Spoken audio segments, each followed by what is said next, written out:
Welcome to Living Martial Arts with Master Ray Gale, aka the Dark Master. Living Martial Arts discusses and examines the everyday exercise, philosophy, and lifestyle of the martial arts enthusiast.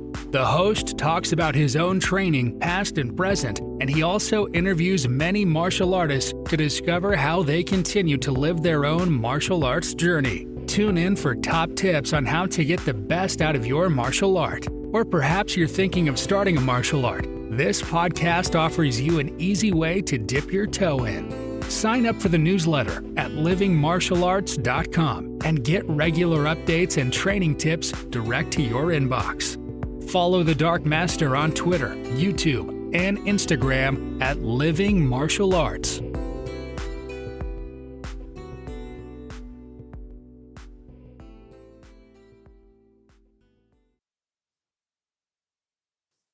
Hello, welcome to the Living Martial Arts podcast with me, the Dark Master, ready for another fantastic podcast. I've got a different guest here today, an unusual guest involved with martial arts, but not as somebody who takes part, but as a parent. So probably knows more about martial arts than a lot of people because he's watched a lot of it. I've got Mr. Mark Payne. How are you doing? Good morning, Master Gale. Yes, I'm absolutely fine. Thank you very much, and thank you for asking me. I've got to say, I was humbled when you asked me. I just see myself as an ordinary guy. So yeah, for you to ask me, yeah, I was honoured. Thank you very much. It's good to be here.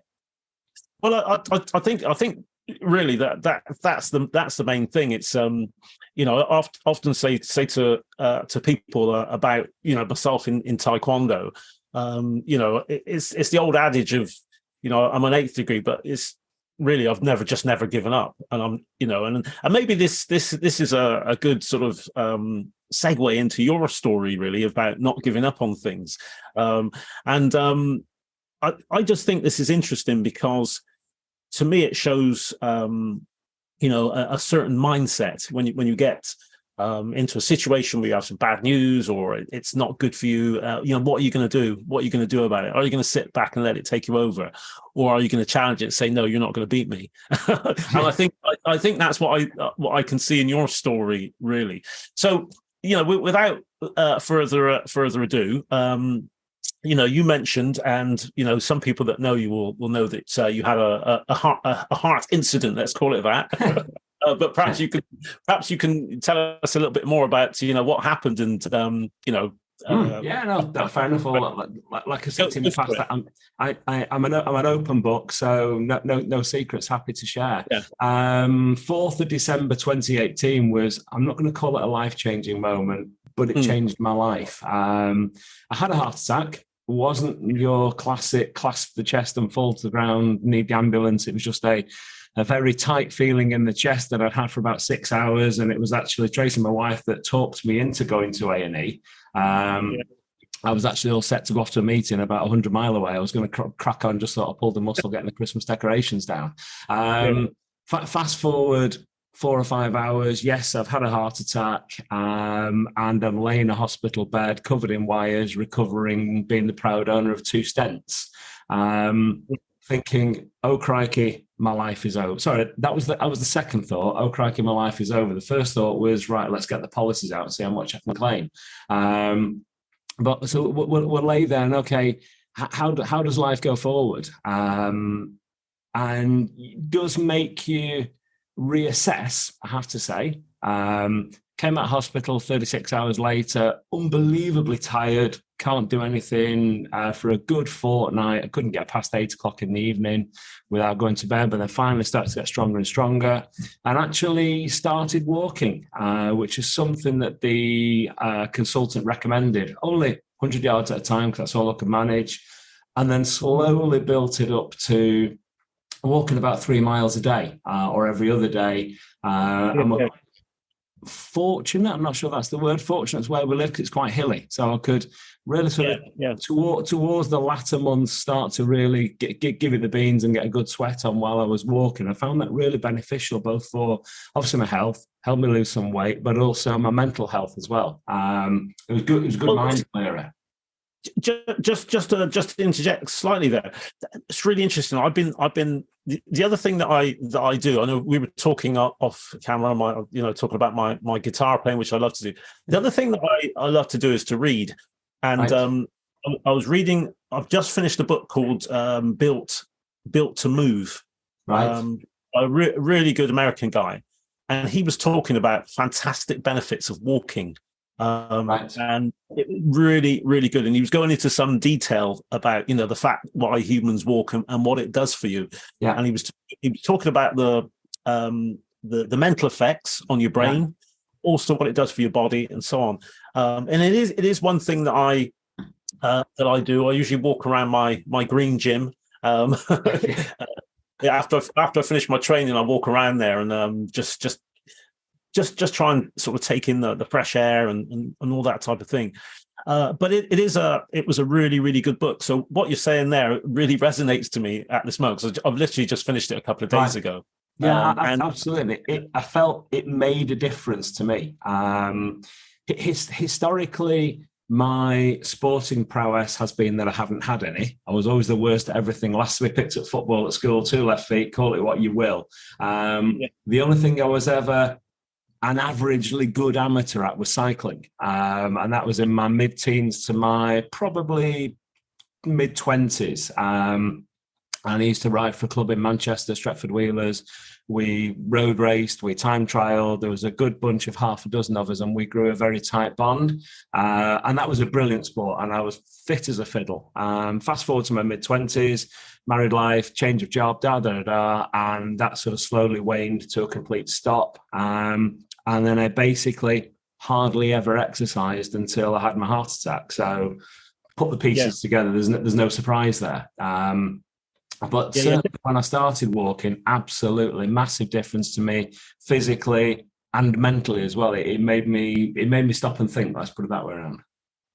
Yeah, I mean, I don't want to stop your flow there, and I'll get you to carry on. But that's interesting as well. I had a reunion about 8 years ago, because when I started my working life, I was an aircraft engineer at Rolls-Royce and building engines. And about 8 years ago, I had a reunion with the guys that I did my apprenticeship with. We hadn't seen each other for years. Right. Amazing. We met in a pub in Bristol, and there was about 12 of us. So when we were apprentices, you were in groups of 10 or 12 people. And I remember going along there, and I was looking around, and I was shocked. When we met up, I was thinking, wow, I can't believe these are the same guys. Yeah.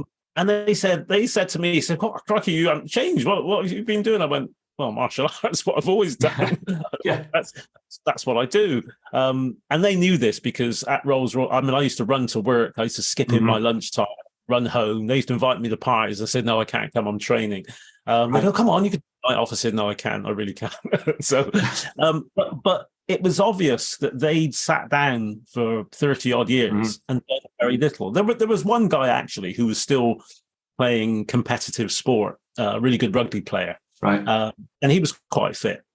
But the rest, they hadn't done anything. And I think that's the thing, anybody listening to this is it needs to be for life, really. You need to sort of have that long view of exercise and what it can do for you. Sorry, I'll let you. No, absolutely. And to add another piece of detail to it, in probably by the time I had my heart attack, I've been self-employed for about 14 and a half, might have been nearly 15 years actually.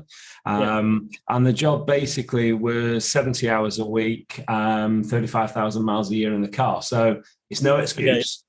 And I should have made time for exercise, but I didn't. But that sort of lifestyle of driving to South London, leaving at 10:45, driving back to Stoke-on-Trent, starting work again after the school run next morning, so on and so. It was just cumulative. And it was that A, lifestyle, and B, lack of exercise that caught up with me. Yeah, I now look back at myself and I literally say, what an idiot I was.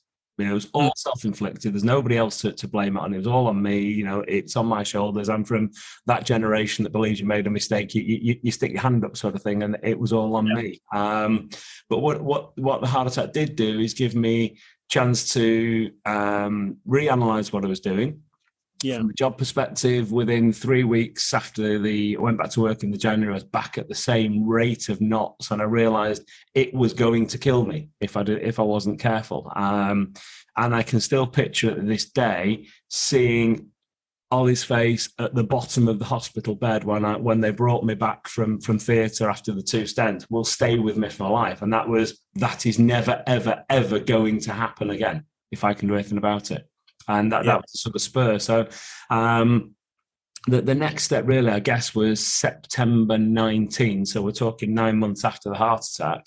And Tracy saw an advert on the local Facebook group from the running club. We're doing new to runners, or couch to 5K, as everybody will know it. Well, I have always had a lifelong hatred of running. I was awful at school, absolutely awful. I was always the last one back. I was always a mile off the bat. I was slow, call it what you will, awful, hated it with a passion, even to the extent of my part of my personality when I was growing up being I'll do anything for a medal, entered a cross-country event on the weekend. I was actually that far behind they sent somebody out to look for me and they dismantled the finish by the time I got back to the school playing field. So first off, I know it's not going to happen. And I know, okay, I'm not saying she ground me down, but she ground me down. I went along with every intention of doing the 6-week course and knocking it on the head. That was going to be it. Just a little extra strand of my rehab, as it were. Let's call it that. Yeah. The thought process definitely was that a running club does not need a 48-year-old, relatively unfit guy who's had a heart attack. A running club is going to be full of grade A runners who have no time for anybody but me. I couldn't have been further from the truth.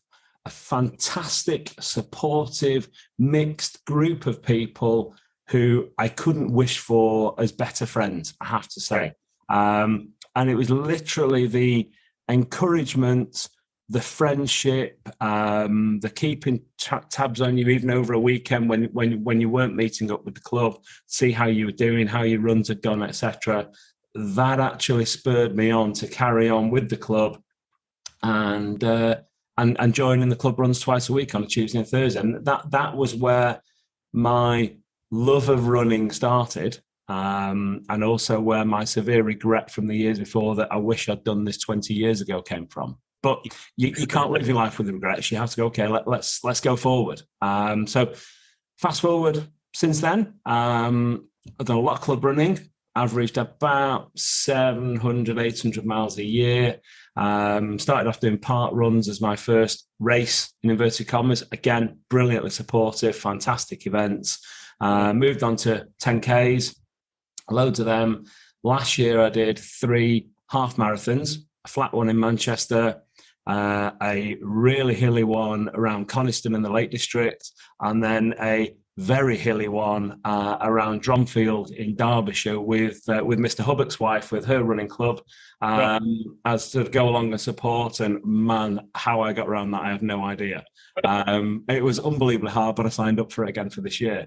And then we fast forward again, and tomorrow morning I shall be on the start line of the Manchester Marathon. Oh wow, that's.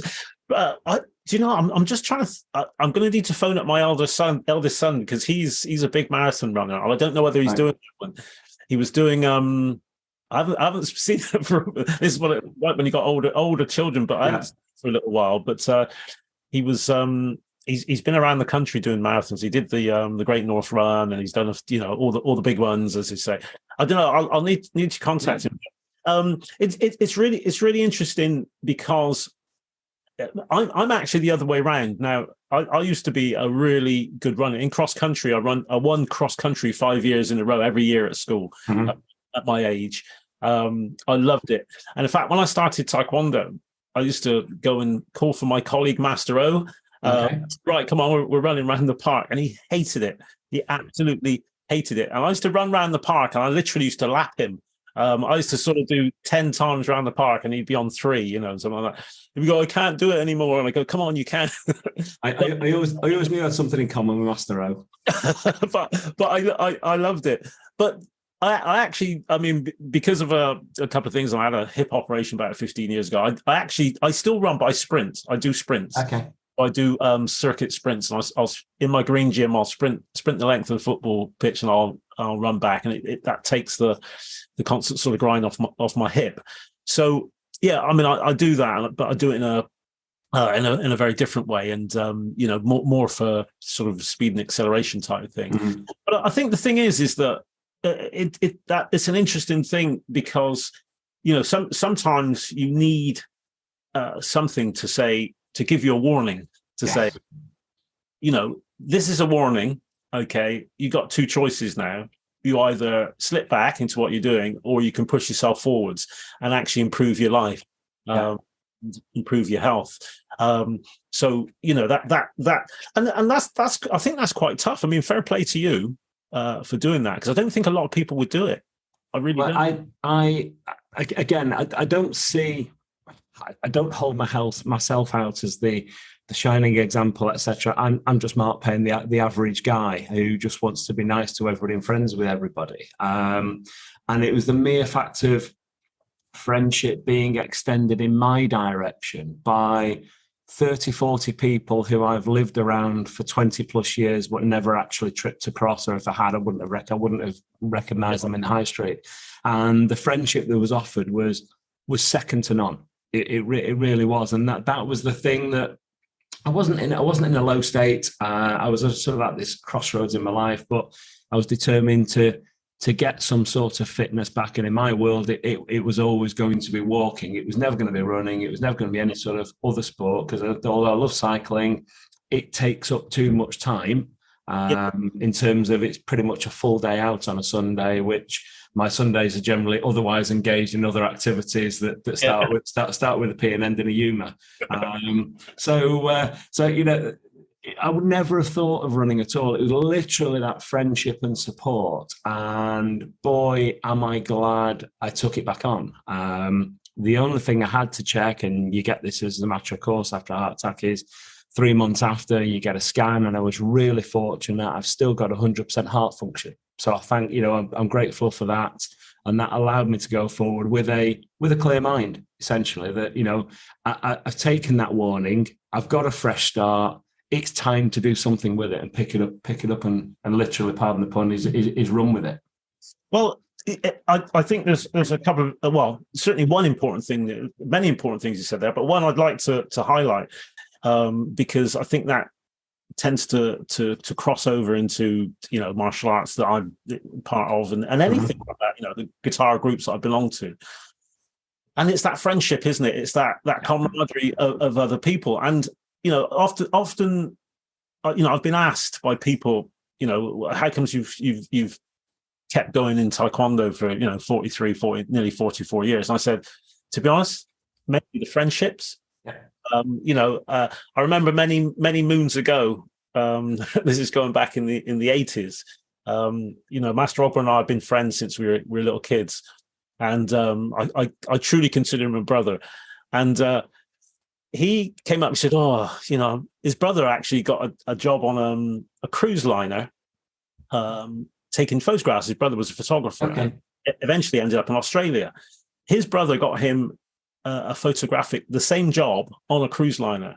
I remember having this conversation in the 80s. He said, yeah. He said, I might, take that job and emigrate to Australia. And I was like, well, you can't. I actually said that to him. He said, what do you mean you can't? I said, well, what about me?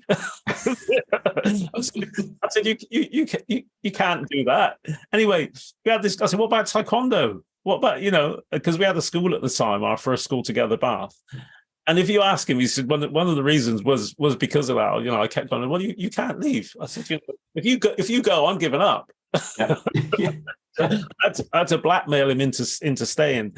But not just him. There's Master Tetmar, who was one of our first students, who's now got his masters in the last couple of years. Master Lamin, who's now a master, he was one of our students when he was 14, 15 at Swindon. So it's those friendships and those things that really have kept me going, because there was times when I thought, I can't take any more of this. Mm-hmm. Sort of throwing the towel here, but I can't leave those people. And also the new friends and the kids that I've seen grow up, your Mr. Pixtons and your Mr. Whitlocks, and your son as well. I remember him as a young lad. He's still a young lad, but he's going through the system. And seeing those people, Stacey Weatherer when she was a young girl fighting, thinking, wow, this girl is really good, and people like that, and seeing them come through and still there. And when I go to the tournaments, like recently at the Northern Championships, just seeing those faces and thinking, wow, look at them now. It's interesting you mention that, because I was going to say that the friendship thing we as parents have noticed over we've been involved at over 10 years now. Certainly in the last 6 to 8 years, it's the bonding of parents who have students who stayed with Taekwondo, and it's interesting that the driver weight competitions, as it were, which obviously, most of them used to be in Swindon, we all coalesced around the Holiday Inn Express at Swindon West, and that became the unofficial northern headquarters of Puma Taekwondo. And it stopped being a case of who is stopping over as to, we'll see you on Friday night about 8 o'clock sort of thing. And that bond and that friendship has just got stronger and stronger. And the group of parents has now grown to the extent of, it's parents down south, it's up north, it's in between. That actually, we all look forward to each other's company, and we all have, a ripping good time when we're together with Taekwondo at the centre of it. So the core thread running through all this absolutely is friendship. And friendship is absolutely key if you want to develop yourself, your personal relationships, your children's relationships. The whole thing does meld together. So yeah, I'm a big one around friendship. It has to be said. Yeah, it's important. I think that. Trying to think who I was. Yeah, actually, it was Master Ted Hotwood, Grandmaster Hotwood, who was quite an inspiration in my life, and also Master Ogborn's life. And we asked him exactly the same thing. What's the thing that you've got out of Taekwondo? What would you say? And he said it was the relationships that I made with people. And it's they're sort of bonds for life. I mentioned people like I know that a lot of people now probably don't know him, but I'm doing a podcast shortly on Master Black, who unfortunately died, some years ago. But the friendship that we made with him immediately when we met him, and the bond that we had because we did Taekwondo, and we became the best, the Three Musketeers, as we used to call ourselves. I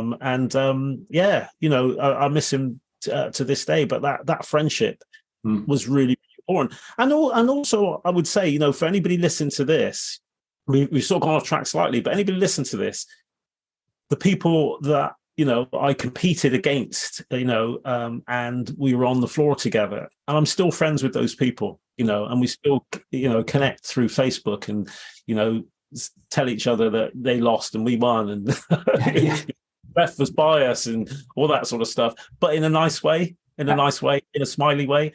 And I say to people, listen, and again, my students listen to this, don't worry about going to a tournament and winning or losing. Go there, okay, enjoy it and make friends. Yeah, just keep doing it, and you'll love it. That played through. If I rewind back to my cycling days in my late mid-teens to mid-20s, so there was a group of half a dozen of us that were unbelievably close. We trained together, we raced together, we drank together, and we did absolutely everything together. And sadly, about 8-9 years ago, we lost one of our number, and everybody to a one came back together. And a few of us still talk on a very regular basis. And sports, or I guess anything you do regularly with other people in life, but definitely sport creates unbelievable bonds because you go through things together. We follow, some of us followed the Tour de France through the Alps one year, and the following year 42 of us went on a training camp to Mallorca, and we rode hard every day, we drank hard every evening, and we never fell out, and we came back stronger again. So sport's got a lot of good things for it, and I totally believe that in my world it's been cycling, it's been Taekwondo, it's been running, and the key thread through all those friendships is sport. Brilliant. So, I mean, sort of coming back to you as an individual and the things you said. Where'd you go from here, in the sense that have you set any, apart from already obviously, but any goals on what you'd like to do? Goal number one is to get across the finish line tomorrow. Okay, I'll get across the start line first, which I think I'll be okay. Get across the finish line tomorrow, hoping to do around 4 hours 45, because we've got a 4:45 pacer in our wave. Beyond that, part of me thinks that that's it. Although, to be fair, I am already itching at doing another one. So I'll probably put an entry in for London again for next year, which I did for this year, but I got knocked back. So I'll put a London entry and a Manchester entry, and if I get them both, then I'll defer one of them. I've got half an eye on doing an ultra marathon, which is, and it's only half an eye, I have to say. Friend of mine on Good Friday a couple of weeks ago did Manchester to London, which was 50 miles. Yeah. Took him something like 10 hours, 40 minutes. And part of me wants to do it, but seeing the training regime that he's gone through, sort of 35 miles on a Saturday, 14 on a Sunday, 7 on a Monday, and that's a lot of commitment. The biggest thing I found with marathon training, particularly in the final 4 or 5 weeks, is time away from the family. Because you are going, okay, I've got to go and run 20 miles. That's essentially 3.25-ish hours, something of that sort of order. And that's a long time to away from your family, either Saturday or Sunday, when time is precious because you've got a taekwondo event or you want to do something else. It's a good half a day gone. So if I'm going to do another marathon, I'll do one a year. I'd like to think I could do an ultra, maybe not 50 miles. Maybe 30, 35, although there is a nice 48 mile around Windermere that goes twice a year. The nice thing with that, you get 24 hours to do it. So there's no major pressure to get around. I think I could probably do that just by walking it. But so I don't know. I think just getting across the finish line tomorrow is the big one. But having come so far, providing it doesn't absolutely obliterate me tomorrow, which I don't think it will, I hope it won't, then I may well do another one next year. And this will probably the first time that Tracy will hear it when she hears this podcast. There we go. Well, I think looking at the, I think they call it the iceberg principle. When you see an iceberg, and you only see that, and then underneath is actually where most of it is. And I can sort of relate. I can relate to that because, again, the people that know me well will know that in 2011, we did Land's End to John O'Groats, the Puma Land's End to John O'Groats thing, which was great because it was around my 50th birthday. And the hardest thing that I found, and I'm saying this because what you mentioned there, was actually, although the actual thing was hard, but the hardest thing was getting in the training, enough training to be able to do it, because I was doing most of my training at home on a turbo trainer after 9 o'clock in the evening when I'd finished training. So I'd do my class and then I'd come home and then I'd get 2 hours on a turbo trainer, which was, I remember having a fan in my face as I was on this turbo trainer and thinking, why am I doing this? That was always something in my cycling days that I wanted to do, was Land's End to John O'Groats, and never got anywhere near doing it. We used to do a lot of miles, a lot of training miles, racing miles, but that really took my interest, but never actually quite got there. So I'm envious the fact that you've done it, I have to say. you can join, because I did say that I wanted to do when my 60th birthday came along, I was going to do it the other way. I was going to do John O'Groats to Land's End, but the world was in a different place. But I still, that you've got half an eye on an ultra. I've got half an eye on doing that. The only issue is I sold my road bike to Mr. Chadwick about 18 because he lives just up the road from me.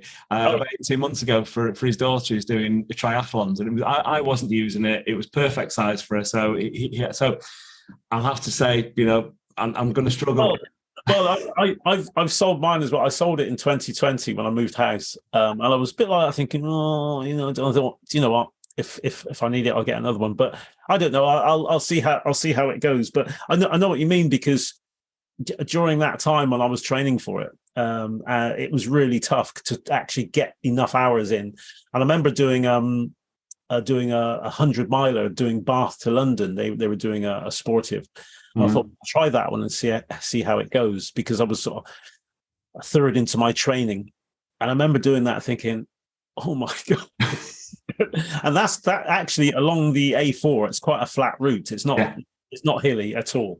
I remember getting to London thinking, this is gonna what have I done? What have I done to myself? You know, I've been shouting my mouth off about what I'm going to do, and now I've got to do it. Yeah, no, fair play to you. It was really tough. But in saying that, I remember the elation when I got to to John O'Groats, thinking, I've done it. I can't believe it. And so yeah, I mean, I can sort of relate to, you know, the marathon running and the running, you know, doing those. And also my eldest son is a big runner. Done a lot of the major marathons around the world. Actually, the only one he can't get into and has always found it difficult is London. Yes, yeah, it literally is a lottery. That's all there is to it. Yeah, I didn't realise that until I started. I just thought it was a case of you put your entry and you get in. But no. That's definitely not. I mean, what I will say as well, this is sort of going back to your situation, and I had a health problem myself. Had really bad. I mean, I've still got a little bit of it, psoriasis on my skin. And I remember when it got to a stage where it was really bad, and I was really thinking I can't carry on teaching my class. So I was literally teaching in Payne every night, and it was really tough. But coming back from that, what I will say is that when you've had a health concern, you realise, and this is a ridiculous statement, but you realise how important your health is, how it impacts everyone else around you, the people you love, your family, your kids. Because I always love to do things with my kids. And I remember, I think we were playing football, and I said, I had to stop playing. I couldn't carry on playing. And that was the thing that hurt me the most, whereas I couldn't play with my kids and do that because of this skin condition. And I think when you have something like that and it affects your family, you know, your partner and your kids, you think how important your health is. So anyone listening to this, just bear that in mind. Yeah, I go along with that 100%. And as I said earlier, having seen the look on, on Ollie's face, that's never ever going to happen again. Not if I can have anything to do about it. And you know, it does alter your mindset completely. I do find myself eating a lot healthier now. I mean, my diet when I was at my peak of unfitness, shall we say, when I was on the road all the time, was a lot of Burger Kings and McDonald's. You know, I would find myself at London Gateway Services, the bottom of the M1, having a Burger King at sort of 10 past 10 at night before facing a 2-hour, 45-minute drive back to Stoke. You know, and it was a Whopper and a Coke and an apple pie and chips, and off you go. And you look back now and I think, why did I do it? What an idiot. I'm not saying we don't partake in those sort of takeaways, but not very often. You know, it's normally more the early morning starts down to squad where we'll have a breakfast at the services. That's pretty much as we do these days, and it does make you refocus. We in the last since 2018, we've cooked a heck of a lot of stuff from fresh. You know, again at height, I was having ding microwave meals, and all of a sudden you look at them and go, how much salt, how much sugar, garbage is in them, and I was just guzzling them like going out of fashion. So life has to change, and you have to take responsibility for what goes into your body, and that's going to ultimately affect what comes out the other end. So you know, it's been a wake up call for me on pretty much every level, if I'm really honest. Yeah, and I think, you know, when I've seen you at events, you look alive. that sounds strange, but no, you do. You know, your face and your health, and you look incredibly healthy. And I think that's the thing as well, is that, you know, you mentioned about the food aspect. I when I'm teaching, particularly teaching the youngsters, I think it's more important for me. This is me as an individual. I'm not, you know, saying this for anyone else, but I think it's more important for me to say to them, I'm in my 60s, I'm still doing this, I'm fit and I'm healthy, and actually I can keep up with you. And I tell them, I say, listen, don't, and I said to them, even if you stop Taekwondo, because, it's not realistic to say they're all going to get to black belt. I said, look, if you stop taekwondo, you don't get to black belt. Don't stop doing these movements. Don't stop exercising. Okay. Don't stop getting up in the morning, and doing nothing, or do something, whatever it is. And I actually, to be honest, I've lost students, youngsters, and I don't mind. I say to them, listen, don't stop and do nothing. Find something, football, cricket, rugby, whatever it is, something physical that you can do on a regular basis, weekly. That's the advice I try and give them, is that hopefully what you've learned from me is that, you need to keep doing this for the rest of your life and enjoy it. And I think that's where, particularly from my side with the running club, it's every Tuesday, it's every Thursday. So for me, it's a permanent fixture in my work and personal diary. So I don't work on a Tuesday night, I don't work on a Thursday night because it's running club. And it's the same with Taekwondo classes, isn't it? Because the students have got particular days, evenings of the week. In our world, 5 evenings of the week where he goes to training. But it's being active all the time, rather than standing on a street corner, sat there with a controller in your hand. In a virtual world, you're actually out with friends doing something that's constructive, that's keeping you fit, keeping you sharp mentally. So I think having that focus and having timed slots, let's call it, in a week where you have to be somewhere to do something, I personally think it's worth its weight in gold. Because I know for me, if it was left to me, just go running whenever you want to. Yeah, it's a little bit cold outside or it's wet, I won't bother. Now, actually, I will go out when it's rain. I love running in the rain. Don't mind running in the cold. We're a bit of a microclimate here. It does get pretty snowy. It does get pretty cold in the winter. And because I've got to go out, absolutely, I will go out and go meet however many people are going to turn up, and we'll go for a 5, 6, 7 mile run. And that sort of thing, I think, having that slot to go. The biggest test was lockdown. The club couldn't meet. I was on furlough for 3 months, but bizarrely, it was the best thing that could ever have happened, because if you remember, we were allowed outside for exercise. Yeah. Okay, I'll go for a run. That might 3 miles, might be 5 miles, but I'll go for a run. And that happened every other day without fail, because pretty much there was nothing else to do, but you could get out of the house and go for a run. So for me, that was a big thing for me, because that cemented my running life, as it were. But I think on a week by week basis, absolutely having a slot to go to, whether it's football, whether it's taekwondo, whether it's basketball, whether it's running, don't care. It's a time slot to go out and go and do something. Yeah, and I think we're sort of coming to the end here, but I think the other thing that I just want to say as well is that don't let age or whatever, anything be a barrier, because I've just started an over 60s class. They're all ladies actually, and they're all in their 70s. And I got one lady who is in her 80s. And I tell you, the difference in 2 months is amazing. Their strength, the fact that they can hold a position that they couldn't hold 8 weeks prior. Yeah. In that, and they're literally skipping in my class now.